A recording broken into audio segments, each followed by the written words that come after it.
મેળવવાનો બંધ થશે, કારણ કે રાત્રે ભોજન તૈયાર થાય અને એ ભોજન અંતરિયાળ ગામોમાં પહોંચે એટલે બાળકોના સ્વાસ્થ્યને એક અસર થાય. બીજો મુદ્દો એ છે કે જે કર્મચારીઓ કામ કરે છે આ યોજનામાં, જે ગ્રામ્ય કક્ષાએ સ્થાનિક રોજગારી મેળવે છે, એવા 1 લાખ કર્મચારી ગુજરાત રાજ્યમાં છે, એને આની સીધી અસર થઈ રહી છે.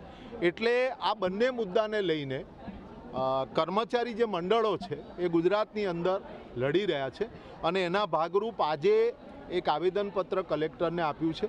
અમે લોકો મધ્યમ વર્ગમાંથી આવીએ છીએ. અમારી જે સંચાલકોની માંગ છે કે આ ખાનગીકરણ ના થવું જોઈએ અને અમારી જે બહેનો છે એ વિધવા, તકતા અને અપંગ બહેનો છે. અત્યારે આ પરિસ્થિતિમાં એ લોકો આ અડધી એ લોકો જાય અને સરકારને એમના ઉપર જો સરકાર સારું જ બહેનોનું ઈચ્છતી હોય ને તો આ લોકોને એમનો હક મળવો જોઈએ, અમારો હક મળવો જોઈએ અમને.